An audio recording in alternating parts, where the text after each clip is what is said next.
ও সালাম দিবেন। আমি শারমিন জাহান, স্বামী এমডি জিয়াউদ্দিন রিপন।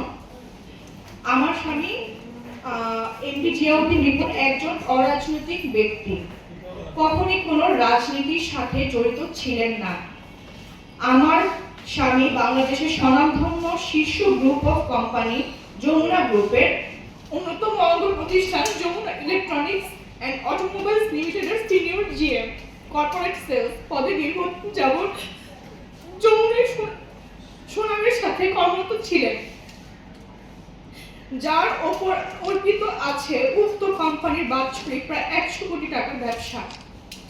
কোম্পানির নির্ধারিত সকাল 9টা থেকে সন্ধ্যা 6টা পর্যন্ত চাকুরির শর্ত মোতাবেক কোম্পানির হেড অফিসে তাকে উপস্থিত থাকতে হয় এবং প্রতিদিনের কর্ম শেষে নিয়মিত রাত অনুমান 8টা নাগাদ তিনি বাসায় ফিরেন। প্রতিদিনের ন্যায় বিগত 19/12/24 তারিখে তিনি যথারীতি বাসায় ফিরে এসে আমাদের একমাত্র সন্তান আনাহিতাকে নিয়ে খুনসুটি করে ঘুম পাড়িয়ে দেন। ওই দিন অর্থাৎ গত 19/12/2024 তারিখে দিবাগত রাত 1:30টার দিকে হঠাৎ কিছু পুলিশ সে সাথে ভণ্ডপীরের কিছু লোকজন সাথে নিয়ে আমার স্বামীকে উঠিয়ে নিয়ে যায়।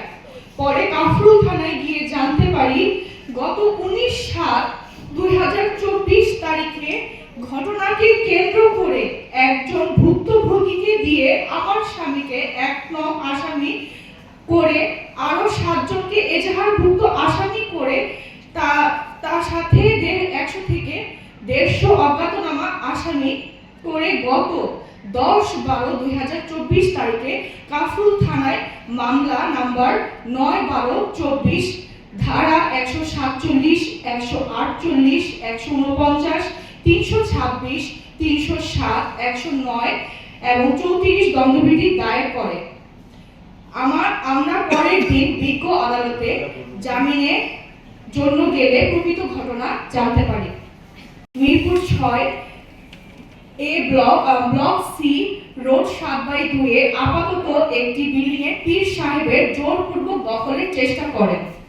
এই বিষয়ে ঢাকার প্রথম সহকারী জজ আদালতে একটি দেওয়ানি মামলা 163/24 বিচারাধীন আছে। তা সত্ত্বেও গত 29/11/2024 তারিখে মিরপুর আর্মি ক্যাম্পে আমার স্বামী পরিচিত এক সেনা কর্মকর্তার মাধ্যমে তার লোক আমার স্বামীকে ডেকে নিয়ে যায়। যেহেতু দেওয়ানি মামলা চলমান আছে সেই কারণে তারা এই বিষয়ে আর কোনো কথা বাড়ায়নি।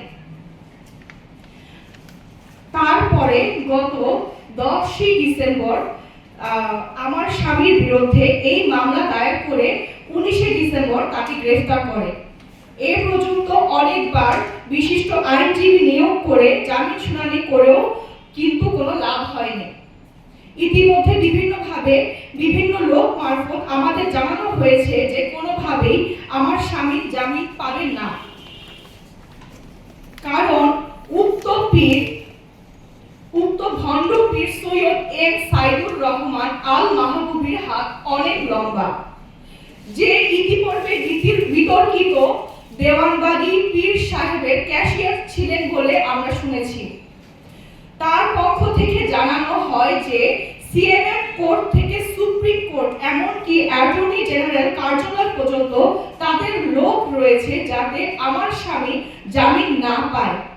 এমনকি বলা হয়েছে আমার স্বামী যদি তাদের সাথে উক্ত সম্পত্তি নিয়ে ওই ভণ্ড পীরকে বুঝিয়ে ছেড়ে না দেয় তাহলে সে আন্তর্জাতিক অপরাধ ট্রাইব্যুনালে আমার স্বামীকে আসামি করে ফাঁসিতে ঝুলাবে।